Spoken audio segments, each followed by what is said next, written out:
Sound of music. Sound of music में क्या देखते हैं हम? This chapter is divided into 2 parts. पहला पार्ट है एवलिन ग्लिन को लेके, ठीक है। अब Evelyn Glennie she is a very very inspiring character. कारण ये है उसको डेफनेस था। अब इमेजिन अगर आपको सुनाई ही नहीं देता है, इस सिचुएशन में डांस करना, गाना गाना, ये सारी चीज़ें आपके लिए बहुत डिफिकल्ट हो जाएगी क्योंकि आप रिदम नहीं सुन पाओगे, आप ट्यून नहीं समझ पाओगे। लेकिन we see that sort of a character जिसको हियरिंग पावर ही नहीं है, जो डेफ है, she plays more than 100,000 percussion instruments. 1000 से ज़्यादा परकशन इंस्ट्रूमेंट्स वो बजा सकती है अकेले, ठीक है। So that is how inspiring she is. हमारे पास पूरे कैपेबिलिटीज एबिलिटीज है, फिर भी हम लेजी हो जाते हैं कि अरे ये बाद में सीख लेंगे, बाद में कर लेंगे, कल कर लेंगे। But Evelyn is a very motivated, determined, inspiring character. इन सब शब्दों को आप कैरेक्टर स्केच के लिए यूज कर सकते हो। Now, Evelyn's loss of hearing was gradual, with her mother first noticing a problem when Evelyn was 8 years old. By the age of 11, her hearing was severely impaired due to gradual nerve damage, and she was advised to use hearing aids and attend a school for the deaf. अब क्या था, Evelyn बचपन से ही धीरे धीरे def हो रही थी।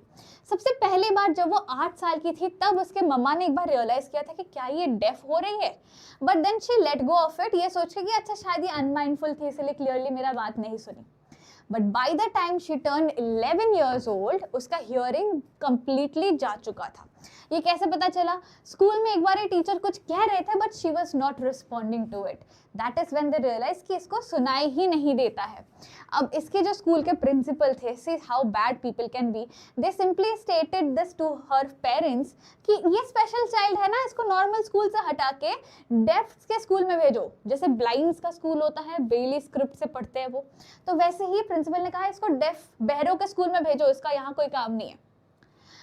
People started demotivating, demoralizing her, क्योंकि बचपन से ही इसका म्यूजिक में बहुत इंटरेस्ट था, पियानो बजाने में, अलग अलग इंस्ट्रूमेंट्स बजाने में। She was very much into music. लेकिन जैसे ही लोगों को पता चला she was turning deaf because of nervous damage, nerve issue, जो भी नर्व्स होते हैं ना अपने, वो डैमेज होने लगे थे उसके। पीपल स्टार्टेड सेइंग कि तुमसे ना हो पाएगा भाई, छोड़ दो, तुमसे ना हो पाएगा। जैसे हमारे रिलेटिव्स या जो लोग हमें पसंद नहीं करते वो हमें कहते हैं कि तुम मत करो, तुमसे नहीं हो पाएगा। लेकिन Evelyn over here she was very determined that मैं करके दिखाऊंगी। वही चीज यहाँ होता है, she was determined to pursue music. Now Evelyn was discouraged by most of the teachers after she decided to want to play xylophone. लेकिन her percussionist teacher Ron Forbes, जो उसके म्यूजिक टीचर थे, रॉन फोर्ब्स नाम के, he was one of the biggest motivators for her in her life for taking up music as a career. Ron Forbes एकमात्र teacher थे जिन्होंने उनको हिम्मत नहीं हारने दी, जिन्होंने कहा कि भाई मैं तुम्हारे साथ हूँ, तुम सीखो म्यूजिक को फील कैसे करना है ताकि you don't have to give it up. So he explained कि कैसे कान ना भी हो, बाकी बॉडी पार्ट्स है, you can use your senses and hear the music. तो उसने क्या सिखाया, रॉन फोर्ब्स ने एवलिन को सिखाया कि ड्रम्स लेके जब आप बैठ रहे हो ना, when you sitting with the drums, नीचे के जो लोअर ड्रम्स है उनको जब प्ले कर रहे हो, feel the music through your feet. जूता खोल के बैठो ताकि जिस प्लेटफॉर्म पे आप हो उस प्लेटफॉर्म के वाइब्रेशंस के थ्रू आप म्यूजिक के बीट को समझ सको। एंड जो अपर ड्रम्स है उनको जो बजाते वक्त, एक स्टिक के साथ ड्रम बजाते हैं ना, तो उनको बजाते वक्त feel the vibrations through your fingers, through your hair, through your skin, everywhere. ऐसे धीरे धीरे प्रैक्टिस करते करते करते करते she started becoming really good in playing drums, xylophone and multiple other percussion instruments.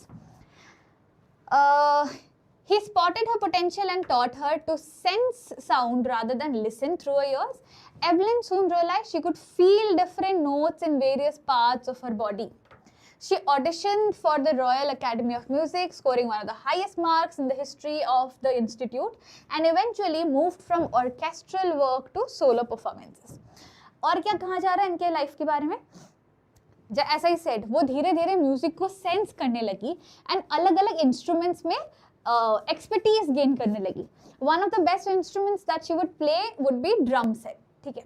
तो पहले वो एक ग्रुप के साथ जाती थी, जहाँ पे एक म्यूजिक का ग्रुप क्या कहा जाता है, कॉयर, तो एक कॉयर के साथ या म्यूजिकल बैंड के साथ वो जाती थी अलग अलग जगहों में, from one state to the other to perform. Being deaf, she started becoming an inspiration for many people, कि ये बहरी है फिर भी एक ग्रुप के साथ म्यूजिक प्ले कर रही है. And gradually from orchestral work, मतलब एक ग्रुप के साथ बजाते हुए धीरे धीरे she started playing solo music because she wanted to actually showcase her talent, कि मैं अकेले भी अगर इंस्ट्रूमेंट्स बजा रही हूँ, I am capable enough to play really good music, which she was. Now royal academy of schooling खत्म हुआ, कॉलेज भी तो करना है, डिग्री भी तो लेनी है, तो she went for the royal academy of music. वहाँ जाके उसने ऑडिशन किया, एग्जाम्स दिए, एंड शी स्कोर्ड यूनिवर्सिटी से जितने भी लोगों ने ऑडिशन किया ना उसमें से highest mark in the history of the academy. She got admission, she started learning more and more, and eventually she started gaining क्या बोलूँ, expertise over different types of instruments. Evelyn is the world's most sought after multi-percussionist with a mastery of about 1,000 instruments and a busy international schedule. She explains that for music, it pours in through every part of my body, tingling in her skin, cheekbones and her hair. In 1991, she won the prestigious Royal Philharmonic Society Soloist of the Year award, and Evelyn gives free concerts in prisons and hospitals and prioritizes classes for young musicians. Evelyn की कुछ खासियत थी, ठीक है, ये उसके character sketch के लिए यूज कर सकते हो, कि she was always inspired by her teacher Ron Fobb. Next, she was very determined. She was having a target in her mind कि मुझे लोगों ने बोला है तुमसे नहीं होगा तो मैं करके दिखाऊं, जो टारगेट आप में भी होना चाहिए, ठीक है. And she was very good as a human being as well, humanity का क्वालिटी उनमें था. ये बात आप कैसे बता सकते हो, जब वो सक्सेसफुल हो गई, जब उसके पास अलग अलग जगहों से पेड कॉन्सर्ट्स के लिए ऑफर्स आने लगे, उस समय भी जितने भी प्रिजन्स थे, जितने भी हॉस्पिटल्स थे, इन जगहों में वो फ्री के कॉन्सर्ट्स करती थी, फ्री में लोगों के लिए गाना बजाती थी. क्यों? क्योंकि she thought these people won't be able to give money for playing music और लिसनिंग टू कॉन्सर्ट्स. प्लस लोगों को म्यूजिक बहुत जल्दी हील कर सकती है ना.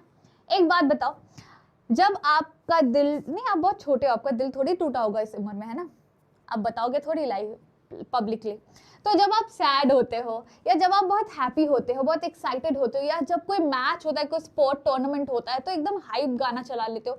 Music in a way works in multiple ways in your life, है ना. कभी आपके लिए थेरेपी का काम करता है, कभी आपकी खुशी में और खुशी ऐड करने का काम करता है, कभी आपको एनर्जी और दे जाता है. तो वैसे ही एवलिन का कहना था कि music was a therapy for people. तो जो लोग हॉस्पिटल में है वो दवाई मेडिकेशंस देख देख के ऊब जाते हैं, प्रिजनर्स भी थक जाते हैं अपने कैद में रह के, तो उनके लिए she would give free concerts. That is the reason we can say she had humanity in her. ठीक है, ये